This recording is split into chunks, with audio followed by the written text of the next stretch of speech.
अस्सलाम वालेकुम। आज की इस वीडियो में हम बात करेंगे about a very important development that is taking place in West Asia. अगर आप वेस्ट एशिया में जो भी जियोपॉलिटिकल डेवलपमेंट्स हमें नज़र आ रही हैं उनको देखें तो हमें ये बात समझ में आती है कि दी अरब वर्ल्ड इज़ यूनाइटिंग, क्योंकि हम ये विटनेस कर रहे हैं कि जो राइवल कंट्रीज़ हैं वो अपने डिप्लोमेटिक रिलेशंस रीस्टोर कर रहे हैं और जो एनिमी कंट्रीज़ हैं वो दोबारा से फ्रेंड्स बन रहे हैं।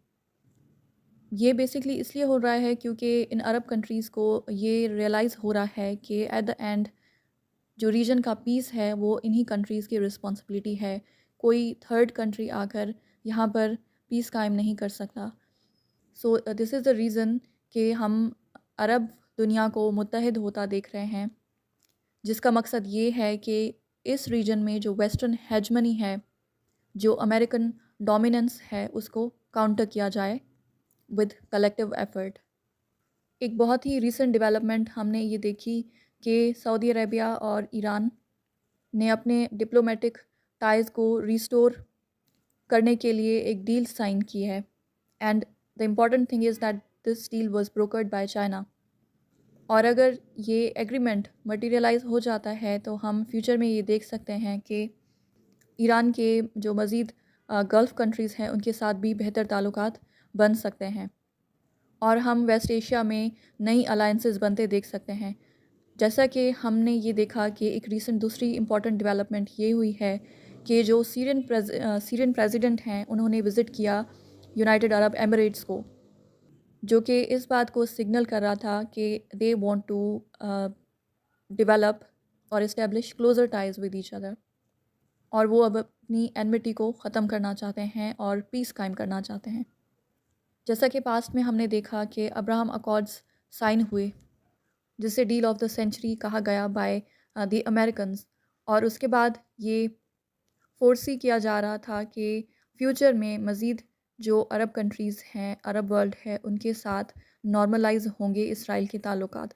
सो इसी तरह ये जो रिसेंट डेवलपमेंट हुई है कि इस रीजन के दो मेजर ऑयल प्रोड्यूसिंग कंट्रीज़, दो ऐसे कंट्रीज़ जो ख़ुद को मुस्लिम वर्ल्ड का लीडर बनाना चाहते हैं, उन दोनों ने आपस में पीस कायम किया है, अपने ताल्लुकात नॉर्मलाइज़ किए हैं। तो ये इस बात को सिग्नल करता है कि ईरान के बाकी के अरब कंट्रीज़ के साथ भी जल्द ताल्लुकात बेहतर होने वाले हैं। एंड इसी के फॉलो अप में हमने देखा कि Syrian president visited United Arab Emirates. इसके अलावा हम ये भी देख रहे हैं कि यमन में जो इन दोनों कंट्रीज़ के बीच टेंशन्स हैं उनको डिफ्यूज़ करने की कोशिश की जा रही है, एफ़र्ट्स किए जा रहे हैं।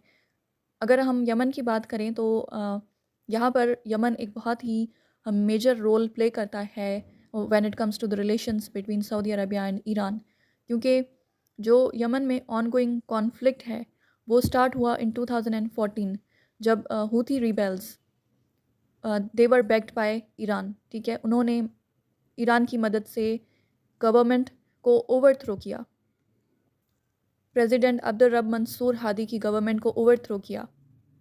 लेकिन उसके रिस्पॉन्स में सऊदी अरेबिया ने दूसरी अरब स्टेट्स के साथ मिलकर इस कॉन्फ्लिक्ट में इंटरवीन किया और सपोर्ट किया प्रेसिडेंट हादी की गवर्नमेंट को।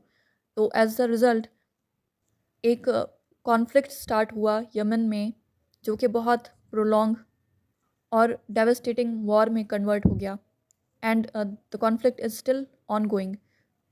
सो यमन इन दोनों कंट्रीज़ के लिए एक बहुत ही इम्पॉर्टेंट इशू है।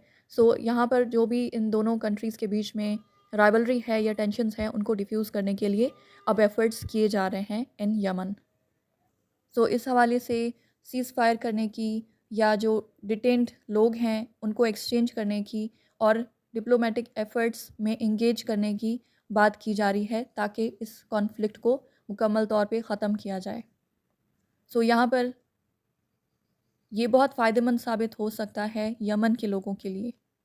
सो अगर ईरान और सऊदी अरेबिया के जो एक रिस्टोरेशन ऑफ टाइज़ है, ये डील काम कर जाती है, ये मटेरियलाइज़ हो जाती है, तो ये पूरे रीजन के लिए बहुत इम्पॉर्टेंट साबित होगी, पूरे रीजन में पीस कायम करने के लिए बहुत फ़ायदेमंद साबित होगी।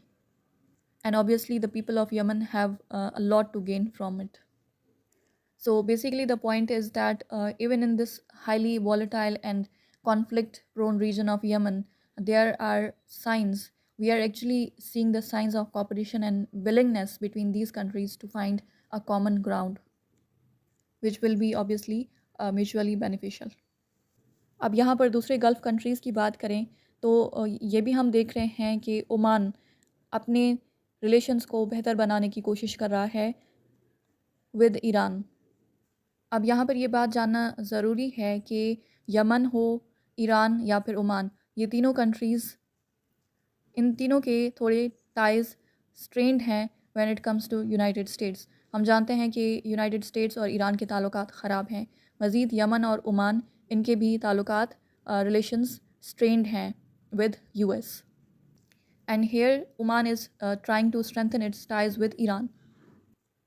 सो यहाँ पर ये बात इम्पॉर्टेंट है कि अरब वर्ल्ड अगर यूनाइट होता है तो इसमें ईरान को बहुत ज़्यादा फ़ायदा होगा, क्योंकि जो गल्फ़ कंट्रीज़ हैं उनके साथ वो अच्छे और बेहतर रिलेशंस बना पाएगा and it will help Iran to counter the efforts of United States to isolate Iran. हम ये जानते हैं कि इस रीजन में यूनाइटेड स्टेट्स ने ईरान पर मुख्तलिफ सेंक्शंस इम्पोज़ किए हुए हैं, जिसका मकसद ये है कि ईरान को आइसोलेट किया जाए और उसकी इकॉनमी को वीक किया जाए और यहाँ पे सोशल अनरेस्ट क्रिएट किया जाए।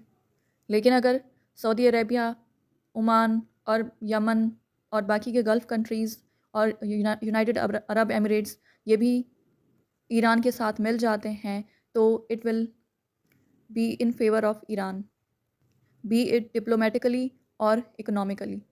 तो यूएस के जो एफ़र्ट्स हैं ईरान को आइसोलेट करने के, वो बिल्कुल नलिफाई हो जाएंगे।